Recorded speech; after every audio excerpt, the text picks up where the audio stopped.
Obrigado, Marinha. Feliz sábado a todos. Bom dia.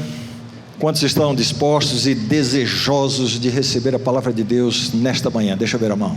Diga amém. Amém, amém. Eu queria convidar você para uma reflexão na palavra de Deus.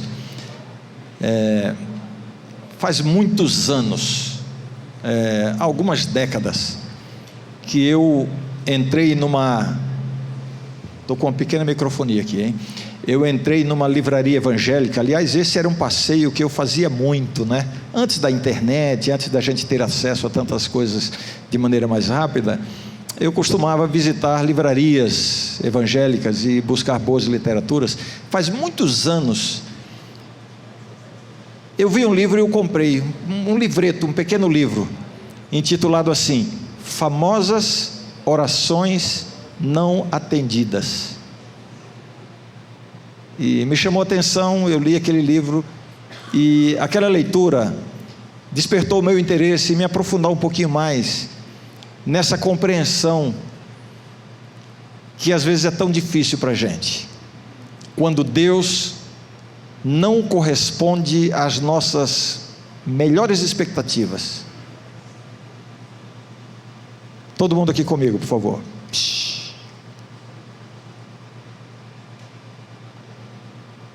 A experiência de quando você precisa da bênção, a bênção não vem. Quando você busca o milagre e o milagre não acontece.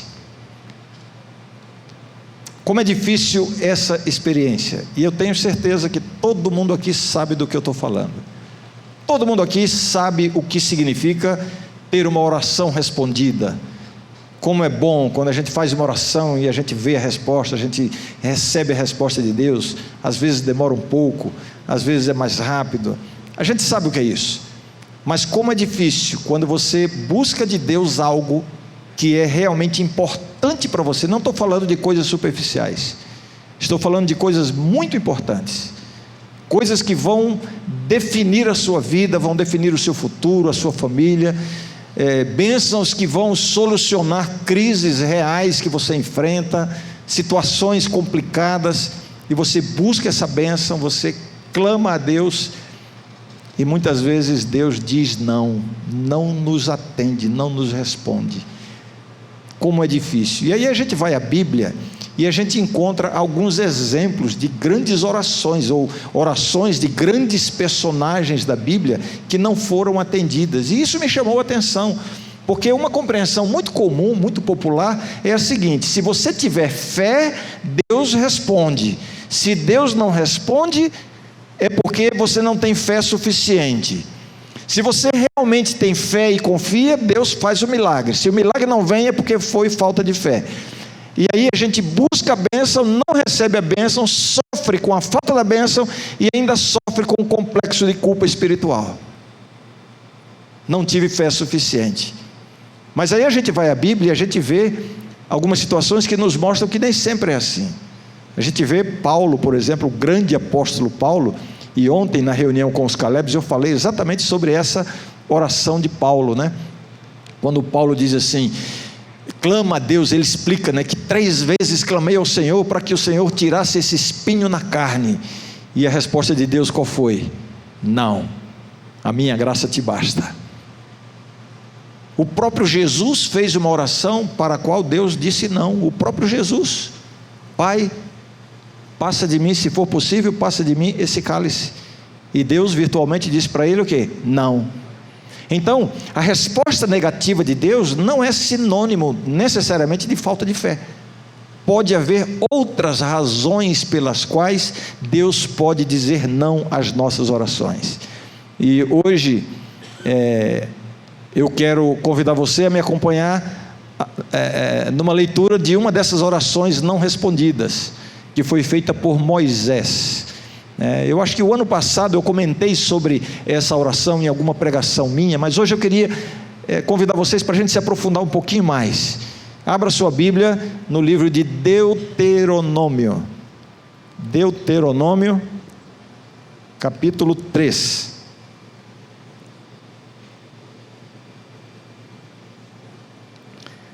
Deuteronômio capítulo 3.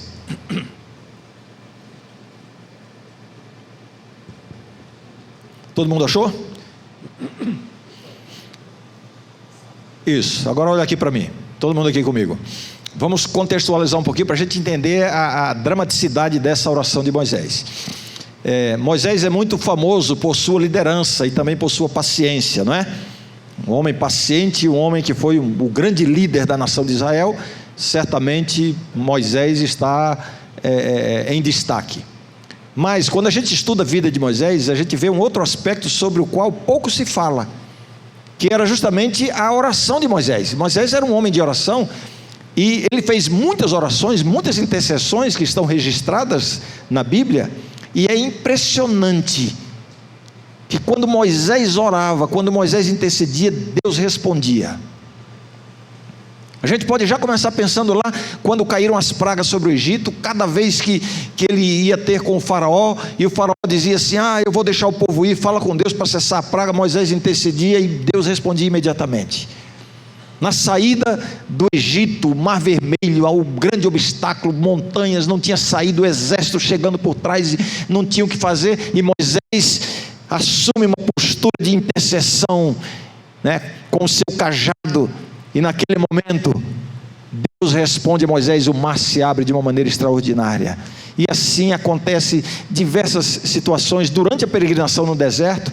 Numa ocasião, Israel estava numa batalha contra um poderoso inimigo e estava perdendo a batalha. Moisés subiu ao monte, ergueu o braço em atitude de intercessão, e enquanto Moisés permanecia com o braço erguido, Israel vencia a batalha. Moisés cansou, baixou o braço, começou a perder. Vieram dois homens e seguraram o braço de Moisés erguido, e o povo de Deus foi vitorioso. Que homem poderoso na oração esse, né?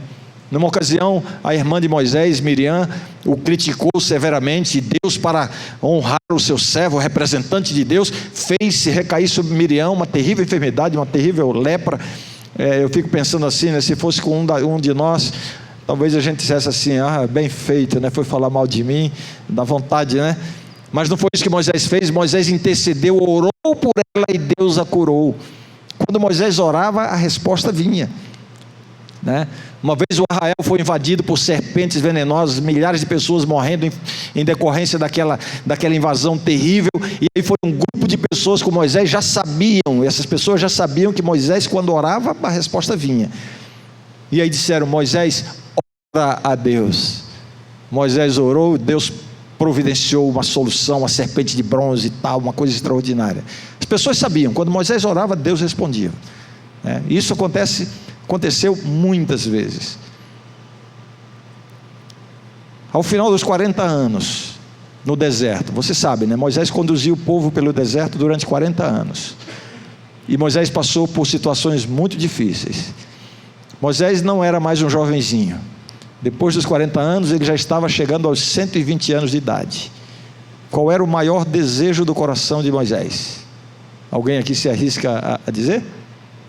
Sem dúvida nenhuma, entrar na terra prometida, alcançar a promessa, desfrutar da bênção, terra que mana leite e mel, descansar da labuta, descansar da luta de 40 anos.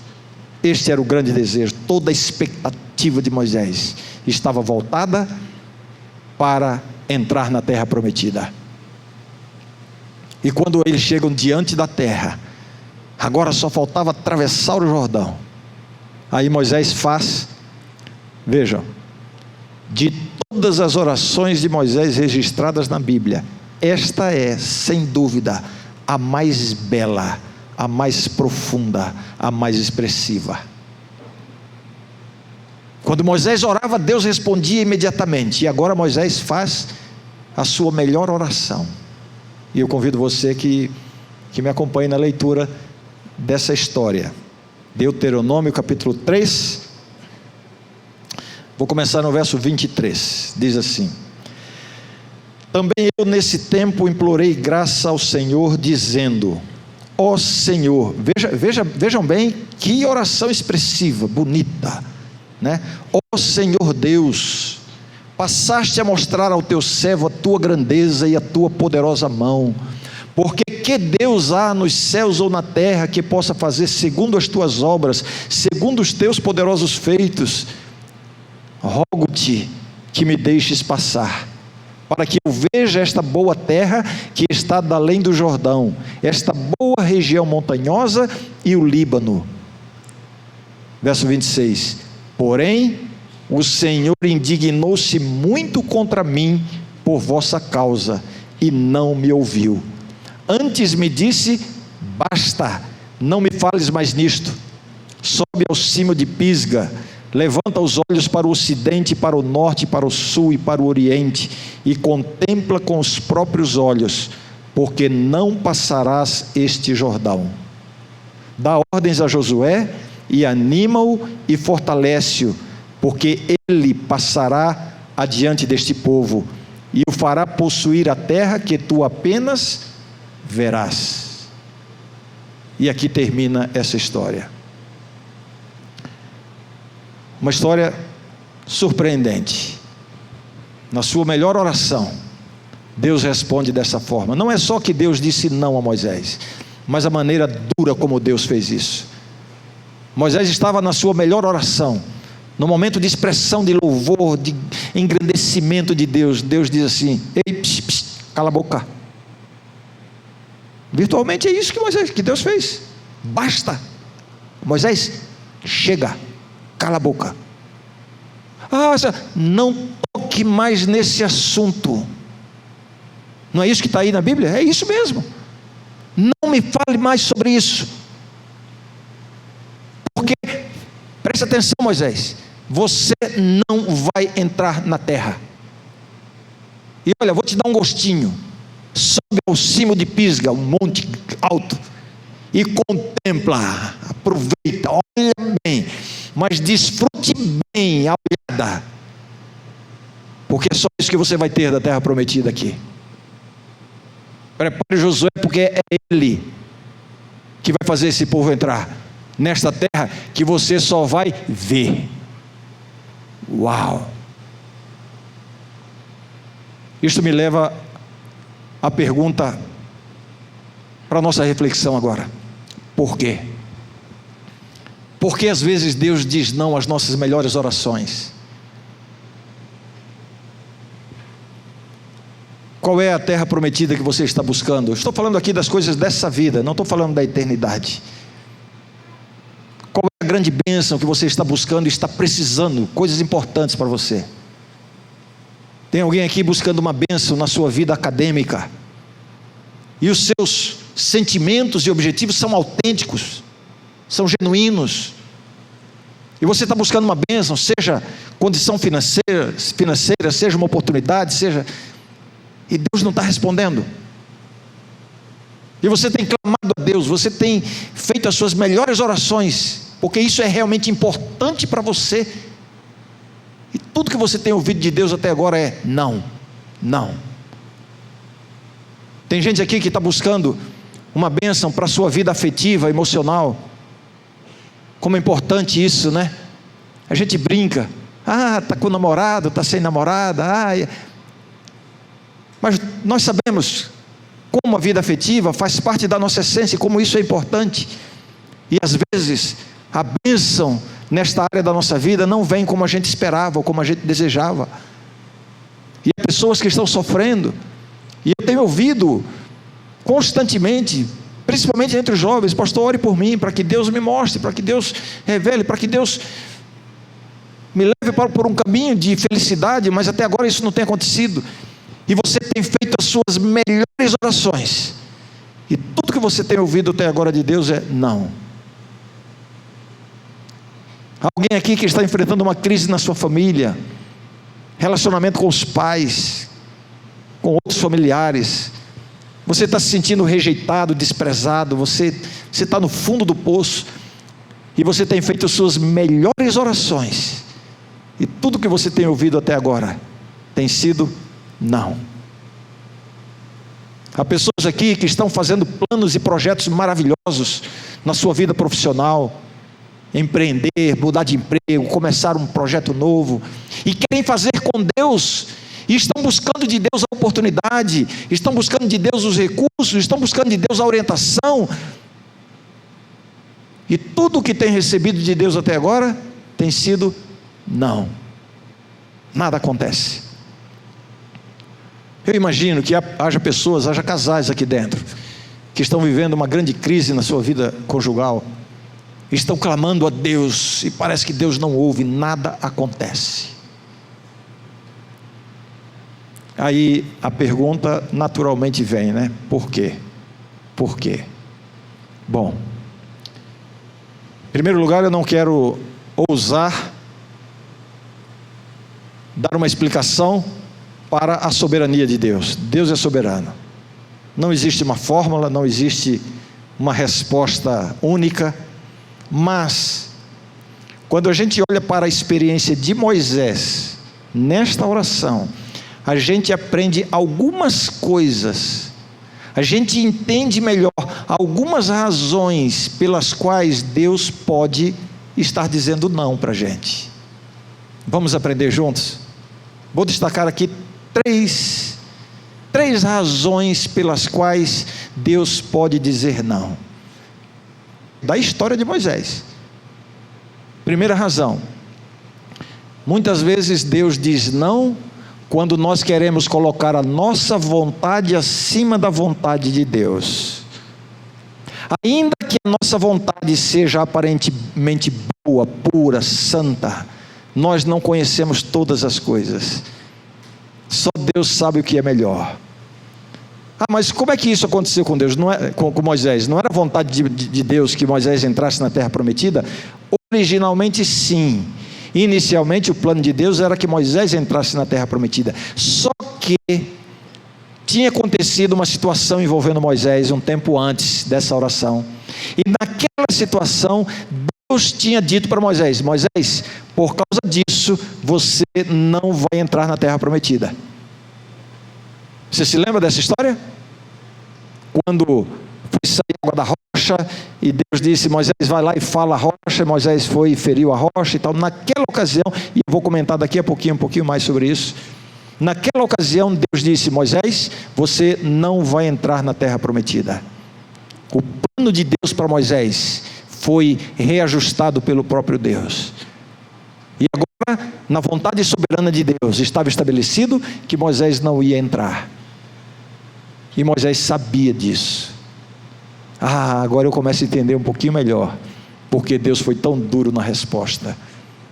Porque Moisés faz a sua melhor e mais bonita oração, mas a impressão que dá agora é que Moisés estava querendo seduzir a Deus. Moisés estava querendo impressionar a Deus. Oh Senhor Deus, porque ninguém faz o que tu fazes, a tua poderosa mão, os teus poderosos feitos. Ei, você acha que os seus elogios a Deus vão seduzi-lo? Você acha que você vai convencer Deus a fazer a sua vontade em lugar da vontade dele? Aí Deus diz: ei Moisés, você já sabe, eu já te falei que você não vai entrar. Por que você está falando isso? Você já sabe a minha vontade revelada. Então sabe o que acontece muitas vezes com a gente?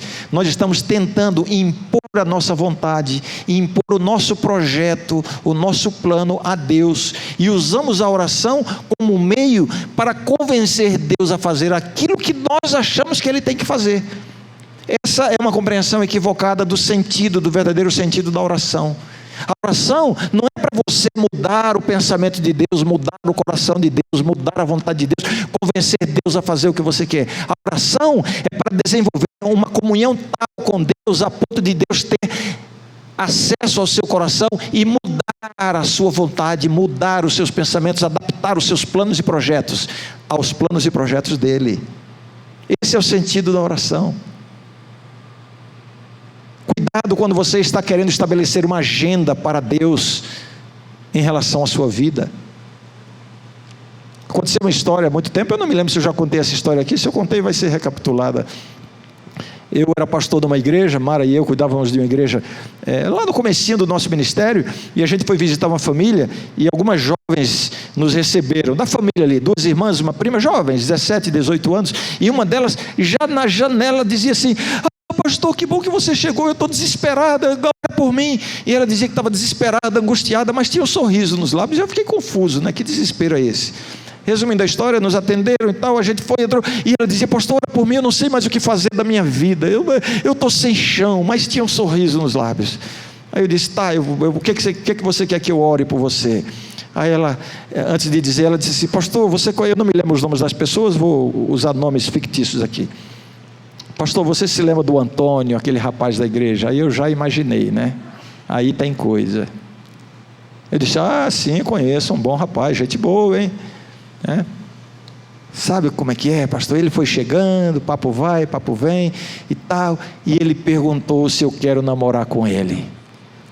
E eu disse para ela assim: eu já sei qual foi a sua resposta. Ele lhe contou? Eu falei: não. E como é que o senhor sabe? Eu disse: porque vocês respondem quase sempre do mesmo jeito.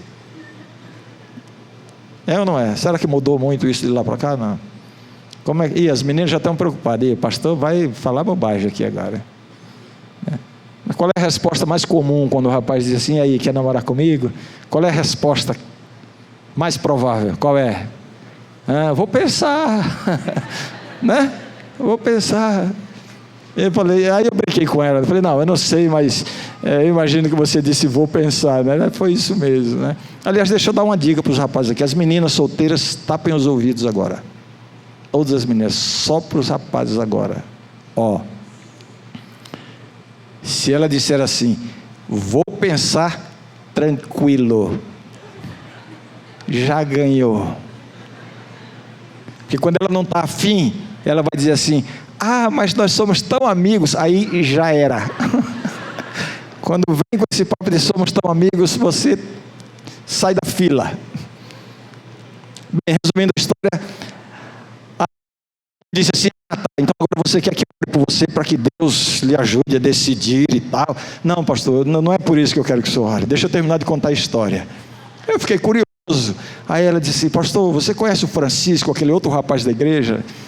Aí eu pensei: o problema é mais sério do que eu imaginava, né?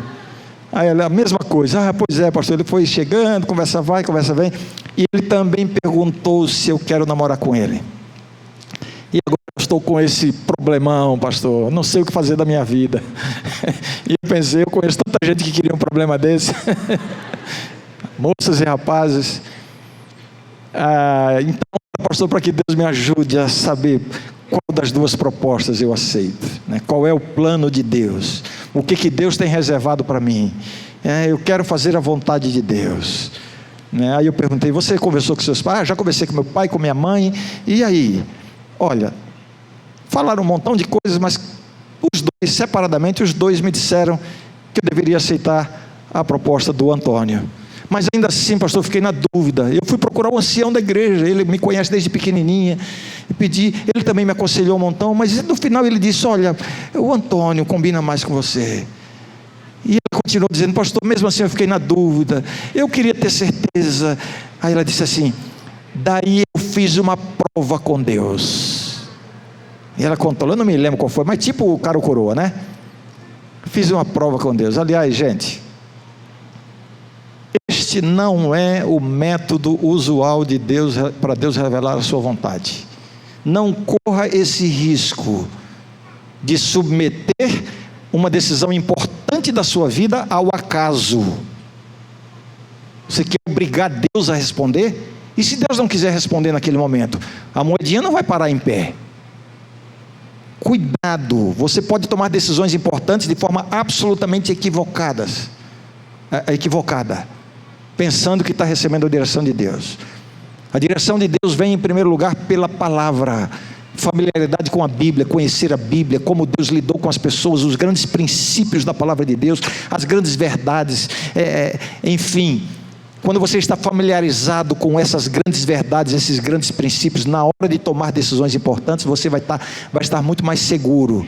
O que acontece é que muitas vezes nós somos negligentes em conhecer e assimilar a palavra. Aí quando a gente precisa, vamos na moedinha, né? É mais fácil. Cuidado. Bem, vou fechar um parênteses aqui. Ela contou lá, também aqui não estou negando que Deus possa responder dessa forma, mas não é o método usual, eu não uso, e aconselho enfaticamente que você não use esse tipo de método, né? Mas ela fez lá a prova dela com Deus, e eu disse: qual foi a resposta de Deus? Pastor, Deus respondeu também que eu deveria aceitar a proposta do Antônio, mas mesmo assim eu fiquei com dúvida. ora por mim. Tá bom. Ah, pastor, e antes de você chegar, agora mesmo, eu acabei de fazer outra prova com Deus. E qual foi a resposta? Deus respondeu de novo, que é o Antônio. Pastor, ora por mim. Eu disse, tá, eu vou orar, mas o que é que você quer que eu diga para Deus? Já não está claro para você a direção de Deus com tudo isso que você fez? Aí ela ficou meio desconcertada e disse assim, pastor, falando sério, falando a verdade, está claro sim, mas sabe o que é? Eu queria, já que o senhor é mais assim com Deus, né? Nada disso. Eu queria que o senhor orasse para ver se Deus muda de ideia. Por quê? O Antônio é maravilhoso, mas o Francisco, ele é tão bonito. Ora para ver se Deus muda de ideia. Gente, essa história eu jamais esqueci e aconteceu assim de fato. Ela ilustra uma atitude que todos nós muitas vezes temos. Você já tem uma noção de qual é a direção de Deus para a sua vida. Você já discerniu algumas decisões importantes que você tem que tomar, alguns direcionamentos que você tem que tomar na sua existência, na sua vida. Você já entendeu algumas atitudes, alguns comportamentos que Deus está colocando no seu coração para você mudar, para você repensar. Você já entendeu, mas você não está disposto a fazer a vontade de Deus está difícil, aí você fica se esforçando. Uma coisa é você querer ter um projeto de vida dirigido por Deus, outra coisa é você definir o seu projeto de vida e buscar a assinatura de Deus. Deus muitas vezes diz não, quando nós estamos querendo colocar a nossa vontade acima da vontade dEle. E olha, vê se você entende uma coisa aqui. Olha aqui, todo mundo aqui comigo. Vê se você entende uma coisa. Deus sabe e conhece você muito mais e melhor do que você mesmo. A perspectiva de Deus é completa. Deus vê o que se fala do outro lado da parede. Você só vê o que acontece num círculo muito pequeno. Deus vê a sua vida de uma perspectiva permanente, passado, presente e futuro. Você nem lembra do seu passado direito. Deus sabe tudo.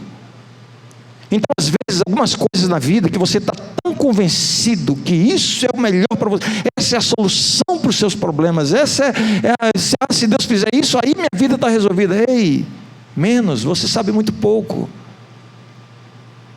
Não estou falando aqui daquela condição de você, como alguns fazem, estou orando a Deus para ver o que é que Deus me mostra, e aí você fica sentado esperando Deus agir. Não é isso. Deus lhe dá sabedoria, lhe dá discernimento. Saia, avance para a vida, parta para cima. Não se entregue. A vontade de Deus para a sua vida profissional não é, deve estudar direito, deve estudar fisioterapia, deve estudar... Não é isso, essa é uma decisão que você toma, não é Deus que vai tomar por você, Deus lhe dá essa liberdade. Deus estabelece para você os grandes princípios do conhecimento, da aplicação, da disciplina, da verdade, da generosidade com os seus recursos financeiros que virão em decorrência. Você se compromete com Deus dentro dos grandes princípios, as minúcias, você decide. É assim que Deus dirige a sua vida. Na sua vida afetiva, eu estou orando para Deus me mostrar quem é a pessoa que Ele reservou para mim. Deus não reservou uma pessoa específica para você. No mundo de 7 bilhões de habitantes, já pensou? E se ela estiver do outro lado do mundo? Não, Deus lhe dá os grandes princípios de pureza, o que é óbvio, de identificação, como se diz, fugiu o termo agora, de combinar um com o outro. É você que decide, mas você deve seguir os grandes princípios. Agora, em algum aspecto, você já sabe qual é a direção de Deus, porque está revelado na palavra, ou porque você já teve um discernimento claro de que essa é a direção de Deus. Não fique esperando que Deus mude de ideia. A oração não é para fazer Deus mudar de ideia. A oração não é para transformar o coração de Deus. A oração é para fazer você mudar de ideia, para transformar o seu coração e para preparar você para que Deus realize o plano dele na sua vida e não para que ele simplesmente cumpra a sua agenda. Ah, Senhor Deus, já passaste a mostrar ao teu servo o teu poder, a tua poderosa mão. Rogo-te que me deixes passar. A oração de Moisés. Moisés, cala a boca. Chega, não toque nesse assunto. Eu já revelei para você a minha vontade. Não fique querendo que eu mude de ideia. Segunda razão pela qual Deus pode dizer não às nossas orações. Sabe quando é? Quando Ele quer nos ensinar a respeito da gravidade do pecado, da seriedade do pecado. O pecado é sempre muito sério. Quando nós estamos brincando com o pecado, quando nós estamos convivendo deliberadamente com o pecado, com o comportamento pecaminoso, você tem consciência disso. Você sabe, você está consciente e você está pensando assim: ah, eu logo vou deixar isso, ah, eu logo vou abandonar, e você continua convivendo. Muitas vezes Deus fecha a porta da bênção para ver se você desperta. O pecado é sempre muito grave. E esta era uma lição que Deus queria dar não somente a Moisés, mas a todo o povo. Porque foi mesmo que Deus disse que Moisés não entraria na terra prometida. Por quê? Porque lá na história da rocha, Deus disse: Moisés, fala a rocha. E o que foi que Moisés fez? Foi lá e feriu a rocha, desobedeceu, né? Mas não parece que foi tão grave assim. O que vocês acham? Qual é o pecado que há em ferir a rocha? Primeiro, não existe nenhum mandamento que diz assim: não ferirás a rocha. Não existe nenhuma implicação moral. Tudo bem, Moisés cometeu deslize, mas também aquele povo, né, no ouvido dele ali: já faltou água de novo, a gente vai morrer de sede aqui e tal. A gente saiu do Egito para morrer no deserto. Qualquer um perderia a paciência, gente. Então é compreensível. Moisés foi lá, Deus disse: fala a rocha. Moisés foi lá, chegou diante da rocha, ele e Arão: agora vocês vão ver se nós não vamos fazer sair água dessa rocha. Aí, em vez de falar a rocha, ele golpeou a rocha. Mas cá para nós, não foi tão grave assim, né? O que acham vocês? Foi ou não foi? Está dizendo foi porque foi o pecado dos outros, mas se fosse o seu, você ia dizer: não foi tão grave assim. A gente tem a mania de aumentar o pecado dos outros, né? Mas eu quero mostrar justamente isso: a habilidade que nós temos para minimizar os nossos pecados. Nós somos muito justos e muito rigorosos e muito zelosos quando se trata do pecado dos outros. Olha lá o que está fazendo, olha lá esse jeito, tal. Mas e os seus pecados? E os seus deslizes? Eu estou tentando melhorar. Deus sabe de tudo. Mas o pecado tem as suas consequências. Esse pecado de Moisés trouxe graves consequências. Eu não tenho tempo aqui para fazer uma análise ampla, exaustiva desse gesto, mas eu quero destacar uma coisa. Alguém diz assim, né? O pecado de Moisés consistiu em que a rocha simbolizava Cristo, então ele não podia bater na rocha. Já ouviram essa explicação? Já ouviram? Pois essa explicação não tem sentido. Porque esta ocasião foi a segunda vez que Deus fez sair água da rocha. E na primeira vez, Deus disse: Moisés, vai lá e bate na rocha. Golpeia a rocha e vai sair água da rocha. E a rocha também simbolizava Cristo. E Moisés chegou lá na primeira vez, bateu na rocha, saiu água da rocha e estava tudo certo, só bênção. Na segunda vez, Deus disse: Moisés, agora é diferente, vai lá e fala a rocha. E aí Moisés bateu na rocha. Onde é que reside o grande erro de Moisés aqui? Onde é que está a gravidade do pecado de Moisés? E aqui eu quero que você entenda isso. A gente tem uma visão muito, como é que eu diria, egoísta do sentido do pecado. No sentido assim: eu cometi pecado, eu ofendi a Deus.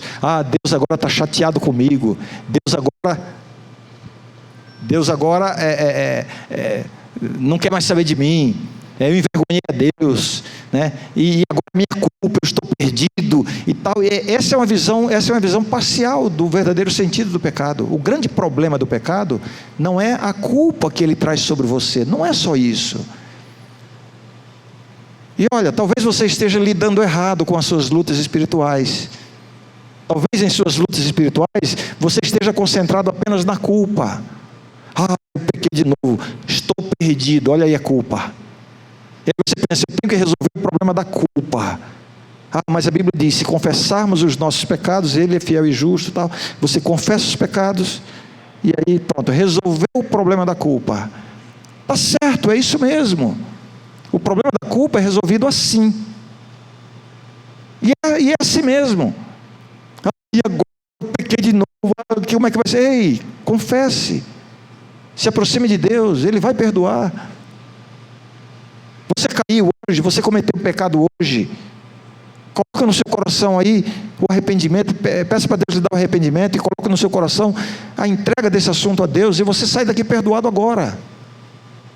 O problema da culpa é resolvido assim mesmo.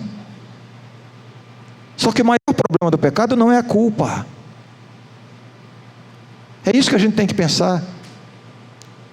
Quando você se desvia dos planos de Deus para resolver a culpa, eu diria, é fácil. Fácil para você, não foi fácil para Deus. A graça de Deus não é uma graça barata, uma graça caríssima, custou o sangue do Filho de Deus. Para nós é graça. E a culpa se resolve a si mesmo, com graça, com perdão, com misericórdia. Só que o maior problema do pecado sobre nós não é a culpa. O maior problema do pecado é que o pecado interfere os planos de Deus para a nossa vida. Quando Deus disse assim a Moisés, Moisés, vai lá e fala a rocha. Não é um capricho de Deus. A primeira vez bate na rocha, a segunda fala. Se tivesse uma terceira, dá uma voltinha. Não é isso. Deus não faz nada sem um propósito, sem um plano de dimensões muito maiores. Então, olha aqui para mim. Quando Deus fala sobre a sua pureza sexual, não é um capricho de Deus. Deus é um paizinho ciumento, né? Não, fica aqui, cuidado direitinho. Não, Ele conhece você, a sua essência, Ele conhece a sua mente, Ele conhece a sua estrutura, Ele é o nosso Criador, Ele sabe qual é a maneira abençoada de viver a sexualidade. Aí você foge do plano de Deus, aí vem a culpa, aí você resolve o problema da culpa facinho. O problema da culpa é resolvido, está perdoado, mas ficam as consequências. Olha, eu não estou aqui, ninguém aqui vai ter a criatividade de achar que eu estou dizendo isso, me referindo especificamente à virgindade das meninas. Se o problema fosse esse, não é isso, eu estou falando aqui da pureza em todos os sentidos. E a pureza se perde, não é necessariamente com perda de virgindade. Virgindade não se conta apenas para as meninas, se conta para todos. Não é disso que eu estou falando. Eu estou falando assim, Deus tem um plano, um projeto para a vida de cada um de nós. Quando você se desvia do plano de Deus, o problema da culpa você resolve, mas não é só esse o problema. Quando Deus disse para Moisés, Moisés, fala a rocha, havia um propósito com isso. Deus, veja só, a rocha é um símbolo de Cristo. A rocha eterna. A água que sai da rocha, a água. O que simboliza a água? Tudo de bom da vida espiritual. A água simboliza o Espírito Santo. A água simboliza as virtudes das bênçãos de Deus. A água simboliza as bênçãos celestiais. A água é um símbolo de vida, da vida de Deus em nós. Nós recebemos a salvação, o Espírito Santo, as bênçãos de Deus, mediante os méritos da rocha, que é Cristo. Agora vejam só a lição que Deus queria dar. Deus queria dar o vislumbre do ministério de Cristo para todo o universo, até para os anjos. Assim como Deus fez com Abraão e Isaque naquele sacrifício, demonstrando o significado da cruz, pedindo que Abraão sacrificasse o seu filho, no fim Deus proverá e tal. Ali havia uma lição que extrapolava o planeta Terra. Agora, aqui com Moisés, Deus tinha a mesma intenção ensinar uma lição sobre o ministério de Cristo. 2 vezes saiu água da rocha. Na primeira vez, a rocha deveria ser ferida. Na segunda vez, bastaria falar a rocha. A primeira vez, um símbolo da morte de Jesus Cristo na cruz do Calvário, quando a rocha foi ferida, para que nós recebêssemos a água da salvação, do Espírito Santo, das bênçãos de Deus. Só que a morte de Cristo foi suficiente. A cruz não precisa se repetir.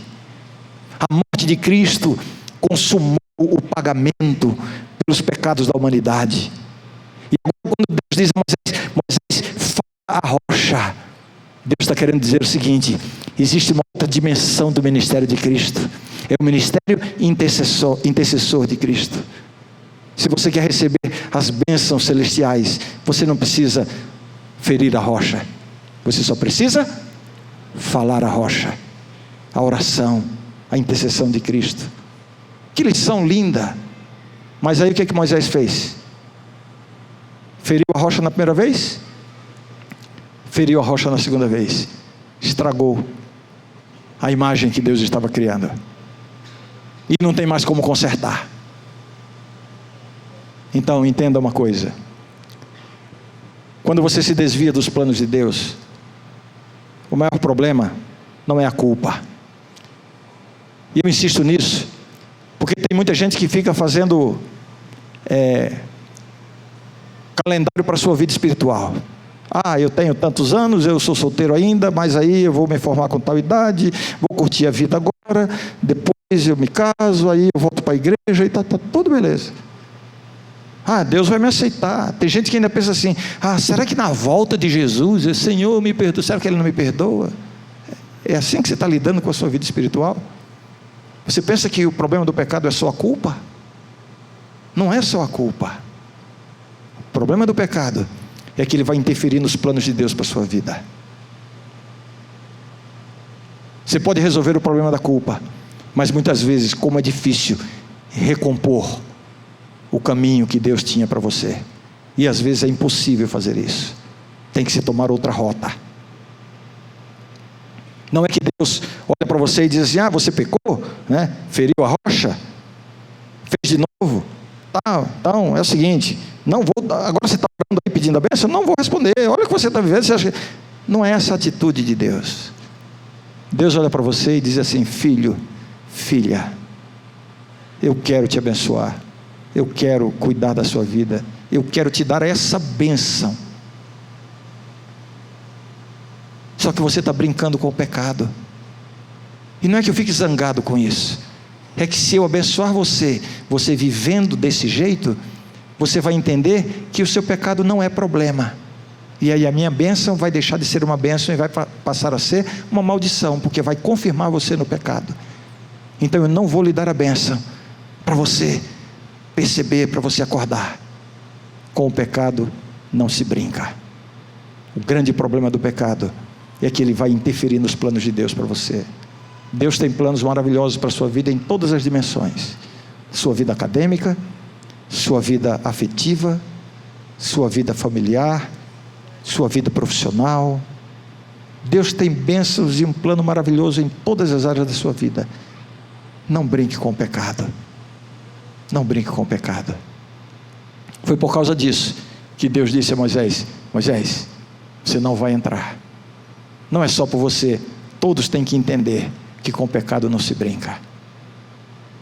E eu quero terminar agora chamando a sua atenção para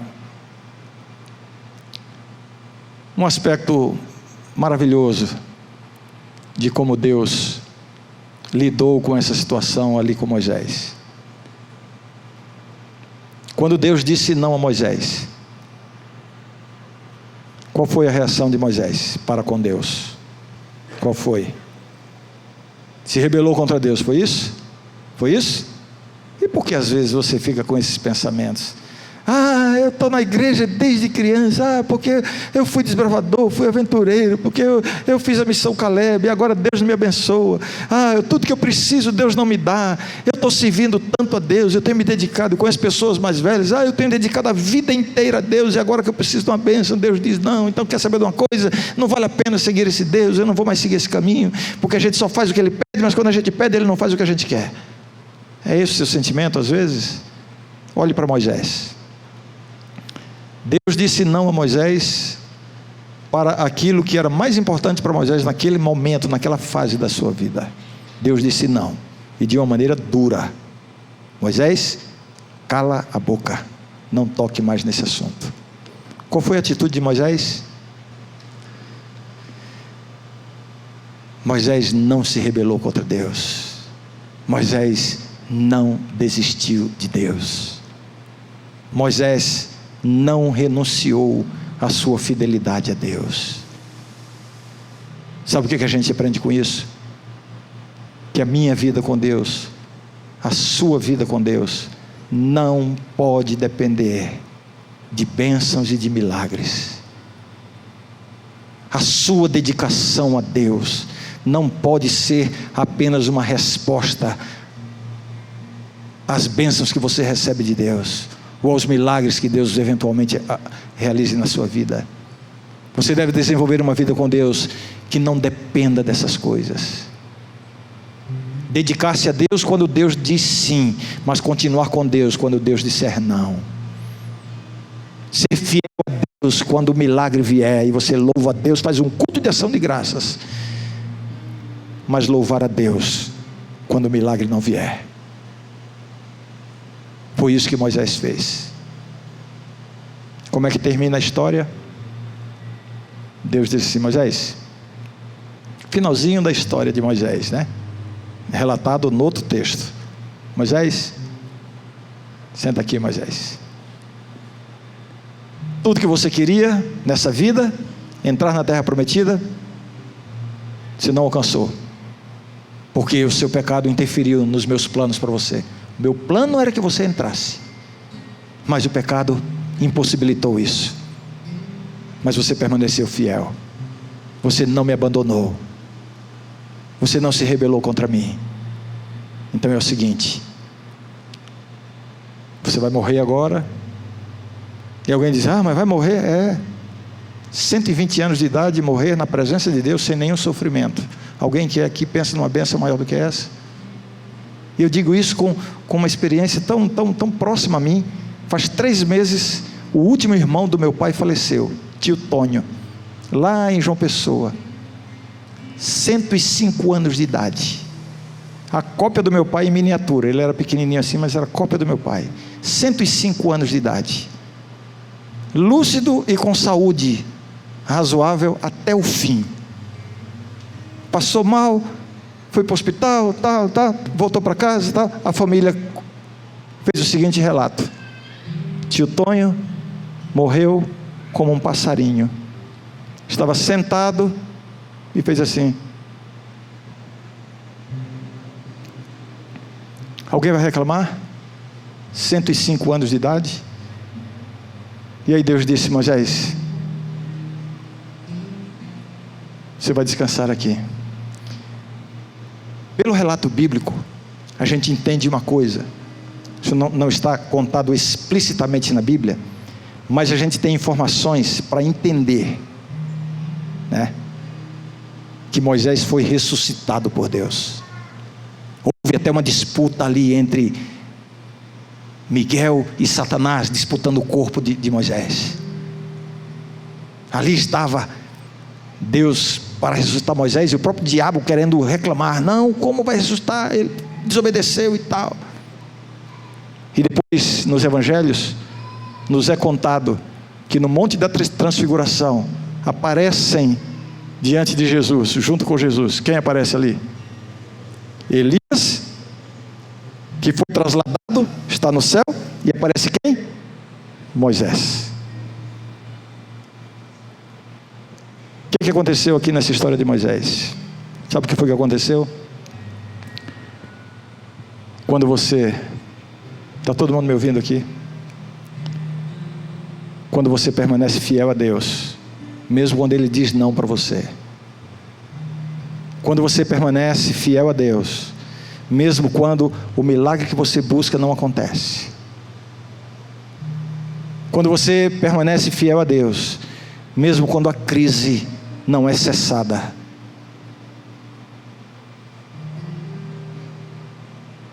Ontem eu dizia para os Calebes, muitas vezes Deus pode cuidar de você lhe dando livramento, mas nem sempre é assim que Deus faz.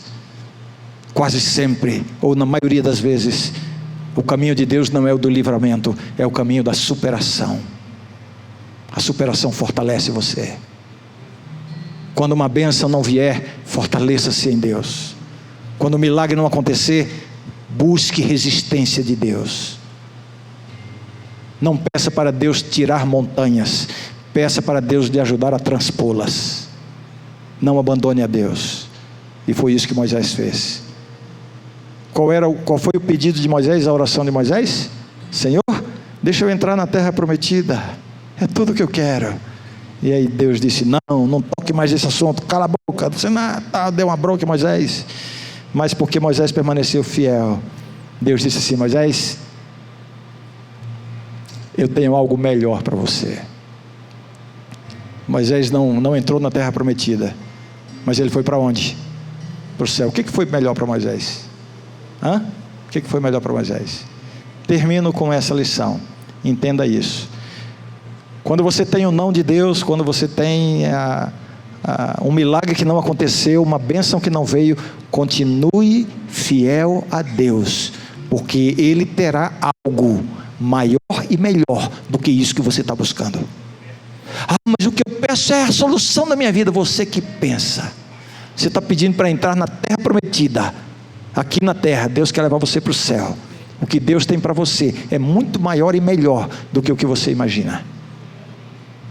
Quem aqui gostaria de juntamente comigo dizer assim, Senhor, eu quero permanecer fiel a Ti, para que os Teus planos se cumpram na minha vida. Feche seus olhos. Santo Deus, dá-nos essa bênção, Senhor. Se o milagre que buscamos não acontece, se a bênção que precisamos não vem, dá-nos resistência, dá-nos superação, dá-nos força espiritual, para permanecermos fiéis a Ti, na certeza e na tranquilidade de que Tu sempre tens algo maior e melhor do que o melhor que buscamos e pedimos. Dá-nos essa bênção, hoje e sempre, em nome de Jesus. Amém, Senhor. Amém.